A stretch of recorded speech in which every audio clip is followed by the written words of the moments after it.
Voilà, bien-aimés dans les Seigneurs, nous vous remercions. Donc, vous qui êtes connectés, nous remercions les dieux qui vous a gardé et qui vous a donné la vie. C'est Dieu qui nous a permis d'être encore ensemble aujourd'hui pour que nous puissions continuer notre marche de sanctification. Donc, c'est également aujourd'hui que nous sommes en train de finir notre jeûne de prière que nous avions commencé depuis la journée de vendredi. Et nous pensons que le Seigneur vous a fortifié, que le Seigneur vous a est venu à votre secours. Et j'espère également que ce temps que nous avons passé dans la prière a été une bénédiction pour tout un chacun de nous. Ça a été une bénédiction pour toutes nos familles. Et certainement que nous allons parler pendant 40, 45, 50 minutes. Ensuite, nous prendrons une vingtaine de minutes dans la prière pour clôturer notre jeûne. Ainsi, chacun pourra maintenant aller manger. Chacun pourra alors vaquer à ses occupations. Comme je disais, nous sommes en train de continuer notre marche de sanctification, d'autant plus que ça fait pratiquement, je crois, 4 à 5 mois que j'ai commencé l'enseignement sur le fait de l'Éternel. Et nous sommes en train d'aborder la 5e fête de l'Éternel, qui est la fête de trompette. Je suis toujours dans la fête des trompettes, je n'ai pas encore fini, donc je crois qu'il me faut encore 2 autres séances pour finir la fête des trompettes et commencer la fête des expiations. Alors, vous permettez que nous puissions prendre nos textes de base, notre texte de base, pour la lecture. Nous prenons le livre de Lévitique chapitre 23. Lévitique chapitre 23. Nous allons lire à partir du verset 23.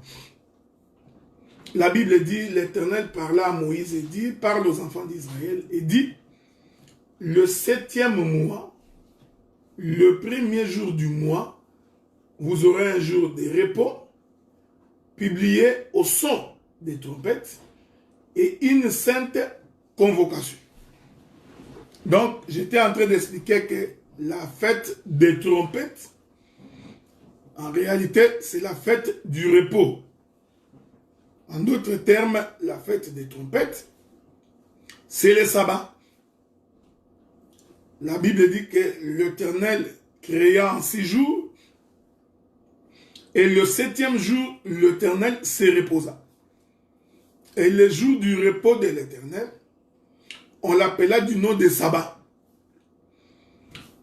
J'ai expliqué que le fait d'entrer dans les repos, c'est ça le véritable sabbat, c'est ça la véritable fête des trompettes. Mais, pour entrer dans le sabbat, il faut préalablement passer les 6 jours. Parce que le repos, le 7e jour étant le jour du repos, c'est donc le 7e jour. Il faut donc passer par le 6 jours pour que finalement tu entres dans les repos le 7e jour. Je suis rentré dans la création pour expliquer que l'Éternel Dieu créa en 6 jours et le 7e jour, Dieu n'a pas créé. Il n'y a eu aucune création le 7e jour.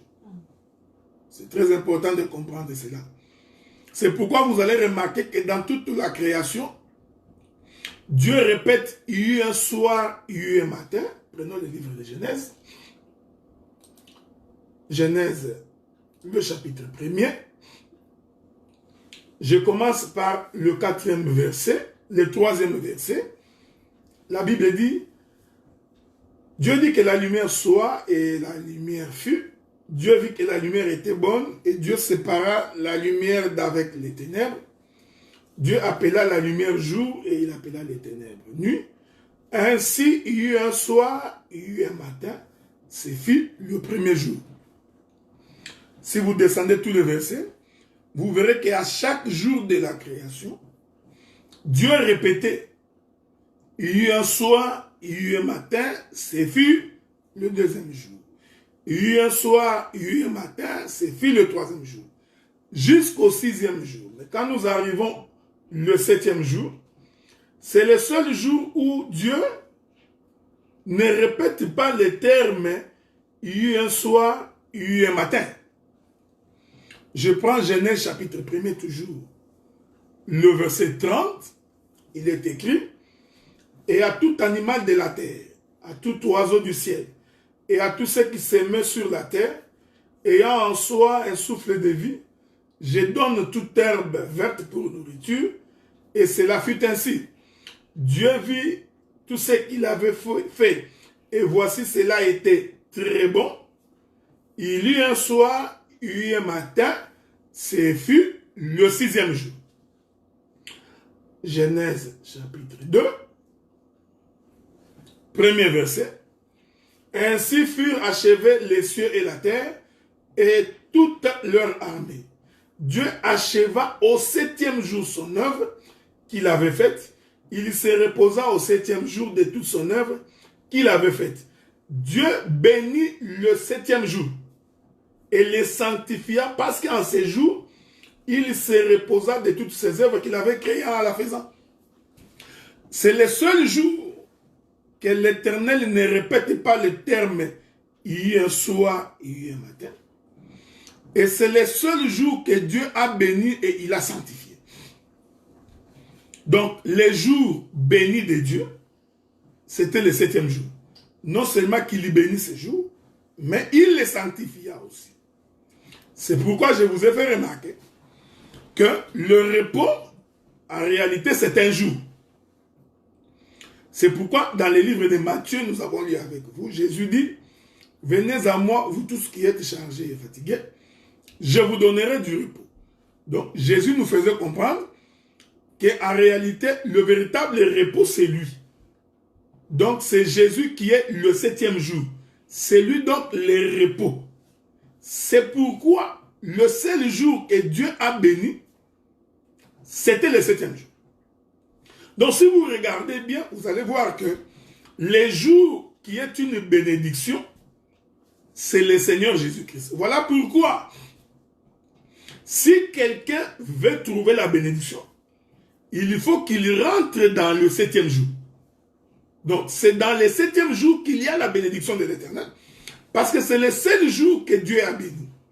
Je vous avais fait remarquer que Dieu ne parlait pas des jours comme les nôtres. Il n'était pas en train de parler d'un lundi, d'un mardi, d'un mercredi. Non. Le jour du repos, qui est en fait la fête des trompettes, qui est proclamée par la trompette qui est sonnée, je vous ai dit que ces jours-là, ces repos-là, c'est le Seigneur Jésus-Christ. Et si nous comprenons, celui qui rentre en Jésus, il est en train de fêter sa fête des trompettes. Et je vous ai dit que pour que nous entrions dans ces repos, il faut que la trompette soit sonnée. J'ai expliqué selon les Écritures que la trompette, en réalité, c'est la parole. Pourquoi? Parce que c'est la parole qui réunit le peuple. C'est la parole qui est l'objet de notre réunion. C'est la parole qui est l'objet de notre prière. Ainsi, vous allez comprendre. Sans la parole, il n'y a pas d'adoration. Sans la parole, il n'y a pas de louange. Sans la parole, il n'y a pas de l'exaltation. Donc, pour qu'il y ait l'adoration, il faut préalablement que nous trouvions la parole. Je vais essayer de vous aider ici, puisque nous sommes dans la maison. L'adoration selon Dieu, ce n'est pas chanter. L'adoration selon les Écritures, l'entendement de l'adoration selon les Écritures, ce n'est pas chanter. Je vais donner quelques Écritures.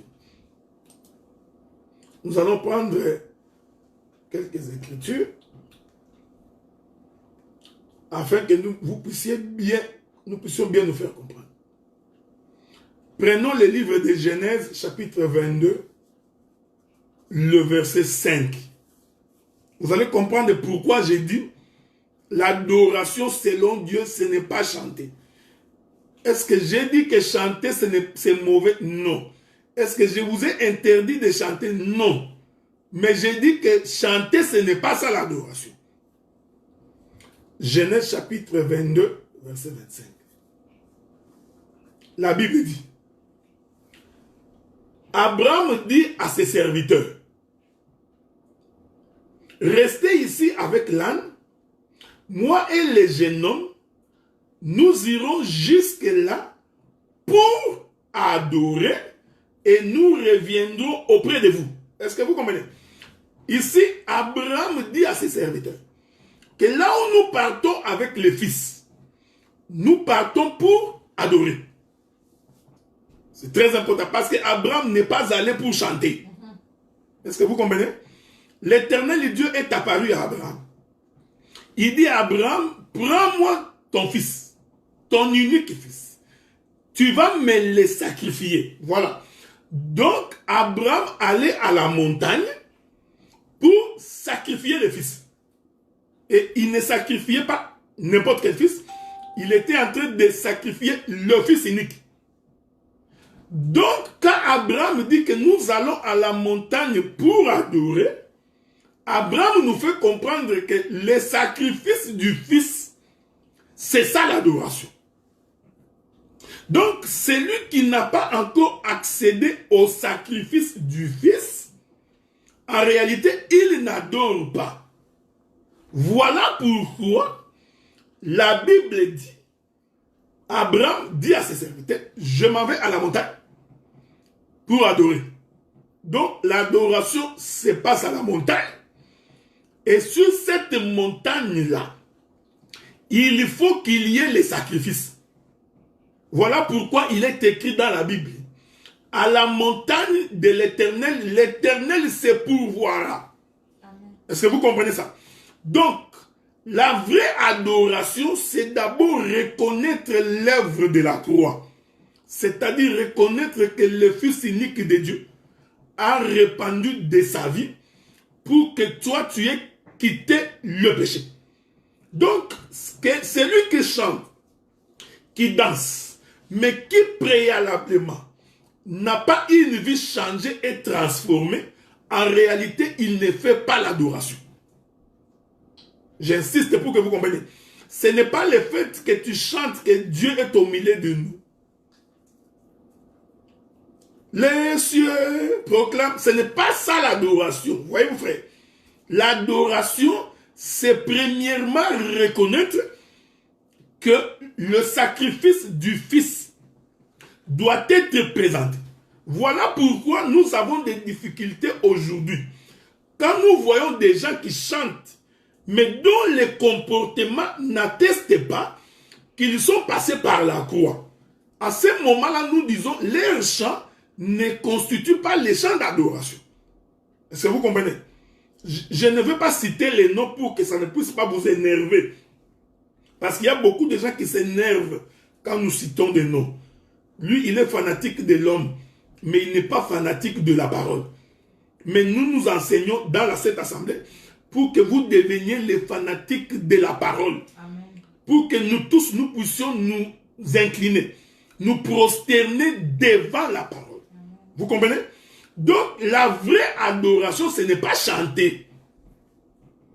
Mon bien-aimé, comme nous chantons comme ça, nous sommes en train d'adorer des... Non. Si tu vis encore dans les péchés, si tu ne connais pas encore Dieu, si ta vie n'est pas conforme au sacrifice de la croix, en réalité, quand bien même que tu chantes, tu n'adores pas. Donc, selon l'évangile, l'adoration est fonction de l'autel. Donc, il faut que nous vérifions l'autel avant d'adorer. Je suis en train de répéter ça, frère. Avant d'adorer, on vérifie l'autel. Voici ce que je vais dire. Avant d'entrer dans une église et commencer à prier, il faut premièrement que tu vérifies l'autel. Vérifier si au niveau de l'autel, le modèle de la prédication est conforme à la parole. Donc si ce qu'on prêche, ton fait n'est pas conforme à la parole, comprends que le lieu où tu viens pour adorer est un mauvais lieu. Je vais aller doucement pour que vous puissiez me faire comprendre. Ce n'est pas pour rien que Dieu a dit à Abraham de prendre Isaac et d'aller à la montagne. Parce qu'Abraham pouvait sacrifier Isaac derrière sa maison. Il pouvait aller dans une forêt. Mais Dieu lui a dit d'aller à la montagne. Est-ce que vous me suivez, frère? Et puis, l'Écriture dit, je vais lire ça avec vous, hein, parce que c'est très très important. Toujours dans Genèse, là, chapitre 22. Genèse, chapitre 22. Lisons un peu ça. Écoutez ce qui est écrit. Je commence par le premier verset. Après ces choses, Dieu mit Abraham à l'épreuve et lui dit, Abraham, il répondit, mais voici. Dieu dit, prends ton fils, ton unique, celui que tu aimes. Donc nous comprenons que ici, Isaac représente Jésus-Christ. Parce que la Bible dit que le jour où Jésus a reçu le baptême, voici mon fils, mon unique fils, en qui j'ai mis tout mon amour. Donc s'il y a quelqu'un que Dieu aime sur cette terre, Dieu ne t'aime pas. Dieu aime d'abord le Seigneur Jésus-Christ. C'est lui l'amour de Dieu. Maintenant, pour que Dieu puisse t'aimer toi, il faut que tu te reconnaisses en Jésus.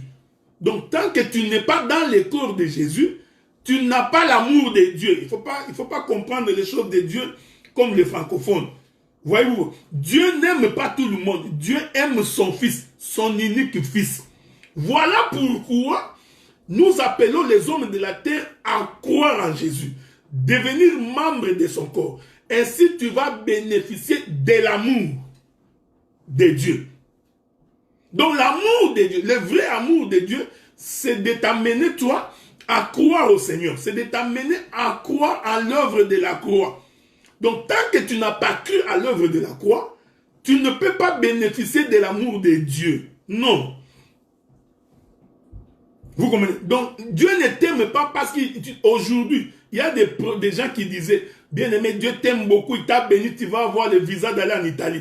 Allez maintenant demander aux Africains de prendre un visa d'Italie, ils vont tous se refuser. Pourquoi? Parce que le coronavirus va les tuer.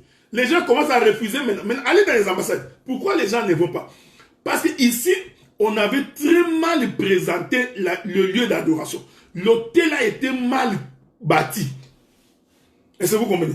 Donc, l'amour, le vrai amour, frère, c'est de t'apprendre à ne pas vivre la vie du péché. C'est ça le vrai amour.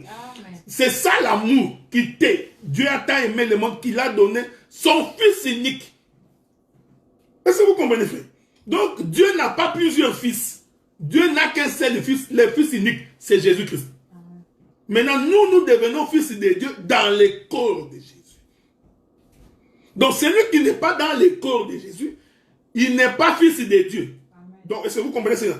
Donc, un homme qui se prostitue, qui se méconduit, qui est un voleur, qui vit dans le péché, même s'il proclame dans sa bouche qu'il est fils de Dieu, nous savons qu'il n'est pas fils de Dieu. Parce que celui qui est fils de Dieu doit se comporter comme Christ le veut. C'est ça l'évangile, frère. Donc, nous veillons sur l'autel. Quand tu bâtis mal l'autel, nous avons un problème parce que ça devient une fausse adoration. Parce que bien aimé dans le Seigneur, la fausse adoration existe. C'est pourquoi Jésus dit à la femme samaritaine, vous adorez ce que vous ne connaissez pas. Amen. Voilà. Donc, il y avait des gens qui adoraient à cette époque-là.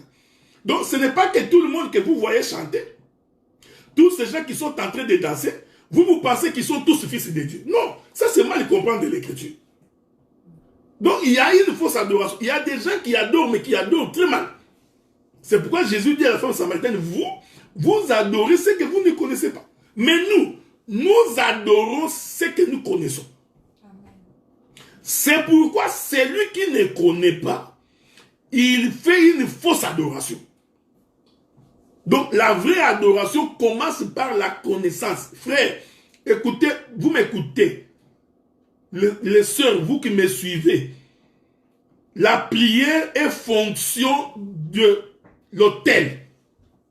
Si tu vas dans une église dont l'autel n'est pas conforme au fondement de la Bible, je te le dis sans mâcher les mots, tu n'es pas dans l'église de Dieu. Même si celui qui se tient debout, il se dit pasteur, il se dit apôtre, prophète, docteur ou évangéliste, même s'il dit dans sa bouche, mais si le modèle n'est pas conforme au modèle de Dieu, je t'informe, je n'ai pas honte de te le dire, ce ne sont pas les choses de Dieu. Est-ce que vous comprenez? C'est pourquoi je suis en train d'insister, parce que nous voulons veiller sur les modèles. C'est très important. Nous ne pouvons pas danser, chanter comme tout le monde. Nous ne pouvons pas chanter, danser comme toutes les églises. Non, frère. Il faut que l'église du Seigneur ait un modèle des Écritures. La Bible dit que Dieu a tout mis par écrit. Tout. Je dis bien tout. C'est pas moi, c'est la Bible qui dit. Dieu a mis tout par écrit. Donc il n'y a rien que tu puisses faire qui n'est pas écrit dans la Bible. Il y en a fait. Il dit, prends ton fils, ton unique que tu aimes, Isaac, va-t'en au pays des Morija. Et là, offre un holocauste sur l'une des montagnes que je te dirai. Donc nous comprenons que le sacrifice doit se faire sur une montagne. Ici, je ne voudrais pas entrer dans beaucoup de révélations pour ne pas te perdre. Parce que la montagne veut dire les lieux élevés. Donc nous comprenons que le sacrifice ne peut pas se faire sur la terre. C'est sur un lieu élevé. Écoutez ce que la Bible dit. Abraham s'éleva de bon matin, sella son âne, prit avec lui deux serviteurs et son fils Isaac. Il lui fendit du bois pour l'holocauste et partit pour aller au lieu que Dieu lui avait dit. Le troisième jour, Abraham leva les yeux et vit les lieux de loin. Ah, donc, pour que Abraham voie les lieux du sacrifice, il a fallu premièrement 3 jours de marche. Donc, l'adoration est précédée par 3 jours de marche. Après 3 jours de marche, ainsi, nous pouvons voir la montagne de l'adoration. Or, les 3 jours de marche, la Bible répond à ces questions. Est-ce que vous comprenez? La Bible répond. Ne va pas réfléchir 3 jours de marche, c'est mardi, mercredi, jeudi, vendredi. Non. La Bible explique les 3 jours de marche. Prenons les Écritures, frère. Prenons une Écriture. Je crois que c'est mon bien-aimé Jésus qui répond à cette question-là. Prenons Luc chapitre 13, le verset 32. Luc chapitre 13, verset 32. Vous voyez, mais pour expliquer les choses de la Bible, je ne fais pas des imaginations. Je ne m'imagine pas des choses que le Saint-Esprit m'a soufflé. Maintenant, je dis des choses. Non. Le Saint-Esprit doit te souffler des choses qui sont dans les Écritures. Est-ce que vous comprenez ce que nous disons? Je vais vous donner l'écriture. La Bible dit que le Saint-Esprit que mon Père enverra ne dira rien de lui-même. Il prendra ce qui est en moi. Or, ce qui est en lui, c'est la parole. Amen. Donc, un Saint-Esprit de Dieu, même quand il apporte la révélation, cette révélation doit être conformément à la parole. Tu ne peux pas nous dire, Dieu m'a révélé. Nous allons prier aujourd'hui, tout le monde, la tête par terre, les pieds en l'air. C'est une révélation, ce n'est pas une révélation. Parce que la Bible a donné les modèles de prière. Est-ce que vous comprenez? Donc, la révélation ne peut pas venir en dehors des Écritures. Vous voyez une chose comme ça, ce n'est pas la révélation. C'est très important que vous reteniez ces choses, frère. Pourquoi je vous l'ai dit? Je vous l'ai dit pour que vous appreniez à rester dans une même assemblée. Parce que les gens sont emportés par tout vent de doctrine parce qu'ils n'ont pas la connaissance. Amen. Vous voyez, frère? Donc, tu ne peux pas aller de gauche à droite à cause des miracles. Ça, c'est faux et archi faux. Tu ne peux pas aller partout à cause des prophéties. C'est faux et archi faux. C'est la connaissance de l'Écriture. La Bible dit que mon peuple périt parce qu'il lui manque la connaissance. Donc, les prédicateurs doivent faire des efforts pour qu'eux-mêmes d'abord connaissent. Amen. Afin d'éclairer également le peuple. Donc, un ministre ne peut pas laisser le peuple dans le flou. La Bible dit que votre oui soit oui et votre non soit non. Si tu n'es ni chaud ni froid, je te vomirai. Donc, c'est celui qui se tient dans la vérité. Écoutez. Je suis dans Luc chapitre 13, verset 32. La Bible dit, il leur répondit, allez et dites à Séréna. Ça c'est Jésus qui parle. Il dit, dites à Séréna, je chasse les démons et je fais des guérisons. Aujourd'hui, demain, et le troisième jour, j'aurai fini. Jésus explique la marche des 3 jours d'Abraham. Il est en train d'expliquer la marche des 3 jours. Il dit, dites à Serena. Donc, Hérode, c'était un renard. Il dit, dites à Serena, je crois que c'était Hérode. Il dit, dites à Serena, je chasse les démons et je fais des guérisons. Demain, je le fais aujourd'hui. Aujourd'hui, je le fais demain. Et le troisième jour, je m'annulerai. C'est pourquoi, lorsque Dieu fixe rendez-vous à Israël sur la montagne d'Oreb, il dit, dites à ces peuples de laver leurs vêtements. Le troisième jour, nous allons nous rencontrer. Bien aimé dans le Seigneur. Vous comprenez que quelqu'un ne peut pas rencontrer Dieu. Quelqu'un ne peut pas adorer si préalablement il n'a pas compris la marche des 3 jours. Or, la marche des 3 jours, Jésus explique que c'est sa propre mort et sa résurrection. Il dit, il ne vous sera donné aucun autre miracle, si ce n'est que le miracle de Jonas. Oh, le miracle de Jonas, c'est que Jonas a fait 3 jours et 3 nuits dans le ventre du poisson. De même, le Fils de l'homme fera 3 jours et 3 nuits dans le ventre de la terre. Oh, quand Jésus dit ces choses, il explique qu'il faut que nous mourions au péché pour que nous commencions une nouvelle vie. Amen. Ainsi, nous pouvons adorer. Voilà, frère. Adorer, ce n'est pas multiplier les mots. Tu ne peux pas séduire Dieu parce que tu crois que tu parles bien. Non, non, non. Donc, Dieu, c'est un Dieu des principes. C'est pourquoi il dit à Abraham, allez à la montagne. Abraham avait compris que le sacrifice du Fils, c'est ça adorer. Je vais t'ajouter une autre écriture pour que tu comprennes très bien ces choses, bien aimé dans le Seigneur. Qu'est-ce que le Seigneur dit? Attendez.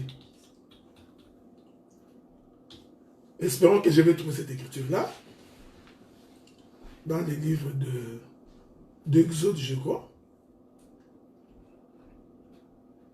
Prenez Exode chapitre 3. Prenez Exode chapitre 3. Je vais vous lire le verset 18. Exode chapitre 3, verset 18. La Bible dit ceci. Ils écoutèrent ta voix et tu iras, toi et les enfants d'Israël, auprès du roi d'Égypte. Vous lui direz, l'Éternel, le Dieu des Hébreux, nous est apparu. Frère, le Dieu que nous prions n'est pas le Dieu de tout le monde. Les Égyptiens avaient leur Dieu. Mais celui-ci, c'est le Dieu des Hébreux. Le Dieu des fils d'Abraham. Il dit ceci. Permets-nous de faire 3 journées de marche dans le désert pour offrir des sacrifices à l'Éternel notre Dieu. Vous avez lu, frère? J'aime la Bible. Quand Dieu est apparu à Moïse, Dieu n'a pas dit à Moïse, quand tu lis noir sur blanc, Dieu n'a pas dit à Moïse, faites-les sortir pour qu'ils viennent faire des sacrifices. Non. Dieu avait dit, j'ai entendu la souffrance de mon peuple. Je suis descendu pour les délivrer. Mais quand Dieu dit par à Moïse, il dit, tu diras à Pharaon, de laisser mon peuple pour faire 3 jours de marche. Pourquoi il fait ces 3 jours de marche? Il fait ces 3 jours de marche. La Bible dit, pour offrir des sacrifices à l'Éternel, notre Dieu. Vous voyez, frère? Ici, nous comprenons que le Seigneur avait prophétisé sur la mort de Jésus. Parce que c'est Jésus qui est le véritable sacrifice. Voilà pourquoi, quand quelqu'un ne comprend pas encore les choses de Dieu, même si dans sa bouche il chante, en réalité, il n'adore pas. Même si dans sa bouche il fait la louange, en réalité, il ne fait pas la louange. Même s'il ouvre sa bouche pour prier, en réalité, il ne prie pas. Donc, l'adoration est fonction du sacrifice. Donc, quand nous voyons l'autel, et nous vérifions que c'était noté selon les modèles de Dieu, alors maintenant nous pouvons adorer. Voilà pourquoi, si tu vas dans n'importe quelle église, je te donne un conseil, vérifie d'abord les modèles. Vérifie que l'autel, on prêche la sanctification. Les gens ont la crainte de Dieu. Vérifie que dans une église comme celle-là, nous ne voyons pas une femme se tenir du haut de la chaise pour enseigner. Vérifie qu'ils ne sont pas comme les Atalaks. Ils ne sont pas comme les Wenge. Il faut vérifier les modèles, frère. Parce que le peuple de Dieu a son modèle, frère. Dieu nous a appelés à la distinction. Pour que nous nous comportions distinctement des autres. Frère, j'ai dit dans tout. Donc, quelqu'un prend les chansons du monde, il enlève les mots, il prend les versets bibliques, il met dans la chanson du monde. Et vous chantez, vous croyez que vous êtes en train de chanter pour Dieu. Mais si véritablement vous avez le Saint-Esprit de Dieu, le Saint-Esprit doit vous inspirer les chansons, frère. Le Saint-Esprit doit inspirer les chants. Pourquoi regardez-vous à gauche ou à droite? Pourquoi copions-nous le monde? Est-ce que vous comprenez ce que nous disons? C'est pourquoi je suis en train d'insister pour dire qu'il faut veiller sur le modèle de Dieu. Puisque nous sommes en train de parler comme ça, que nous sommes dans le confinement, on se parle comme ça qu'on se parle. Donc il y a des choses que nous ne pouvons pas copier le monde. Nous ne pouvons pas prendre les modèles du monde. Je vous avais dit que l'ennemi de l'homme, c'est sa chair. L'ennemi de l'homme, c'est son corps. La chair adore les plaisirs. Je vous fais remarquer. Même quand un homme est en train de chanter ou de danser, tu peux voir qu'il chante pour le plaisir de sa chair. Je vais vous donner des exemples pour que vous voyez, frère. Il suffit de regarder beaucoup de clips, des chansons qu'on dit, des chansons chrétiennes aujourd'hui. Allez regarder les clips, frère. Vous verrez qu'ils se sont arrangés pour que tout ce qu'ils font puisse attirer votre regard. Hein? Donc, on est en train de nous montrer le luxe. Tu verras quelqu'un qui chante pour Dieu, mais qui est sur son lit, dans sa chambre. Tu te poses la question, quel rapport il y a entre le chant de Dieu et le fait qu'il est sur son lit dans sa chambre? L'autre, il est en train de chanter, mais en train de conduire sa Rolls.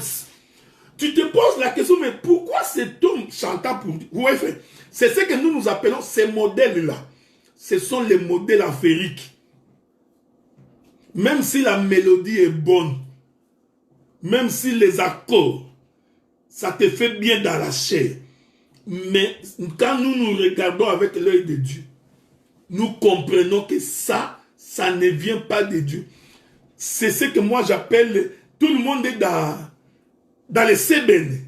Vous voyez aujourd'hui, frère, vous savez, nous, on n'est pas né d'aujourd'hui. Hein?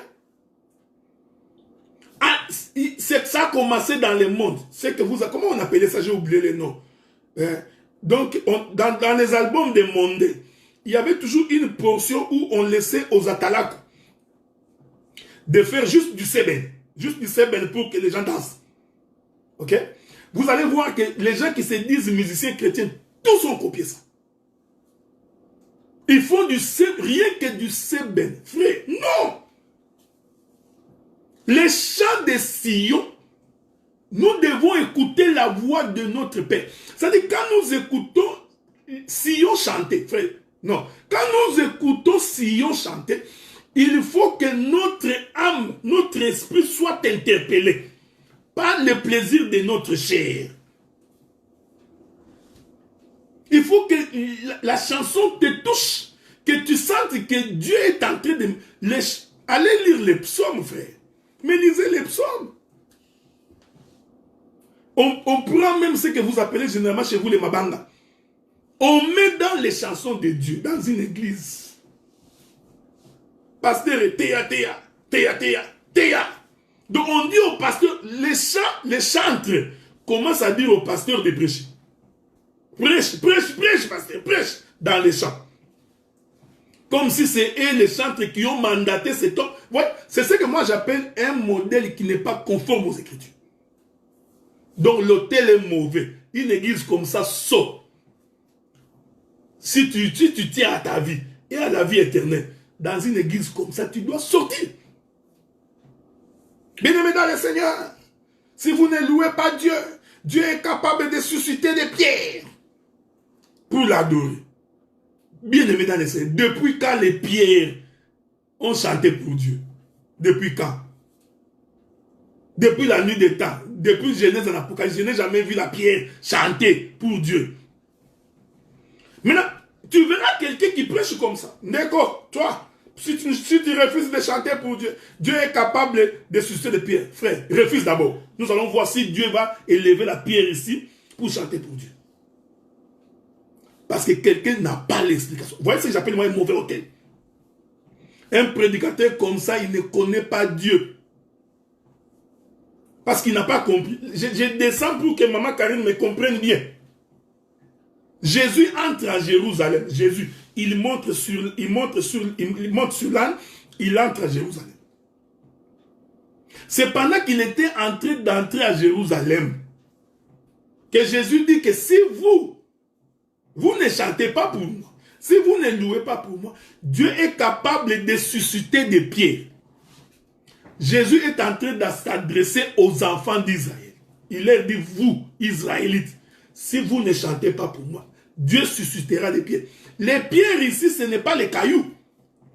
Jésus voulait dire, Dieu suscitera un autre peuple. Amen. Qui va chanter pour moi. C'est pourquoi Israël, quand il a rejeté Dieu, c'est nous les pierres. Nous étions un autre peuple. Voilà pourquoi Dieu nous a suscités pour que nous chantions. Maintenant, aujourd'hui que nous sommes en train de chanter pour Dieu, toi tu viens encore nous dire, si vous ne chantez pas pour Dieu, Dieu est capable de susciter des pierres. De quelles pierres encore tu parles? Parce que c'est nous les pierres. Est-ce que vous comprenez ce que nous disons? Donc, il y a beaucoup de choses. Donc, il y a beaucoup de choses que nous faisons qui ne sont pas conformes à la parole. C'est pourquoi nous faisons un effort pour que nous puissions veiller sur les modèles. C'est très important, frère. C'est très important. Qu'est-ce que dit la Bible? La Bible dit ceci, frère. Voici les miracles qui accompagneront ceux qui ont. À mon nom, ils chasseront les démons. S'ils imposent les mains aux malades, les malades seront guéris. Est-ce que vous comprenez? C'est ce que dit l'Écriture. L'Écriture dit, l'Éternel Dieu combattra pour vous. L'Éternel Dieu détruira l'œuvre du malin. L'Éternel Dieu mettra la confusion au camp de... Ce sont les modèles bibliques. Mais Dieu ne t'a pas demandé de lier les démons. Maintenant, vous trouvez dans 90% des églises, nous sommes en train de lier les démons. Donc, on se pose la question si ces gens ont compris les Écritures. Même les démons, et même lorsqu'ils ont croisé Jésus. Vous vous souvenez, quand Jésus croise les fous de Gadara, les démons, et même, ils disent à Jésus, mais mettez-nous même, pourquoi tu viens nous déranger, ce n'est pas encore notre temps. Vous avez dit l'Écriture, non? C'est ce que les démons disent. Je ne sais pas si vous trouvez cette Écriture-là. C'est pas, souffrez. Les démons, et même ont compris que même Jésus ne pouvait pas les lier. Ils savaient ça.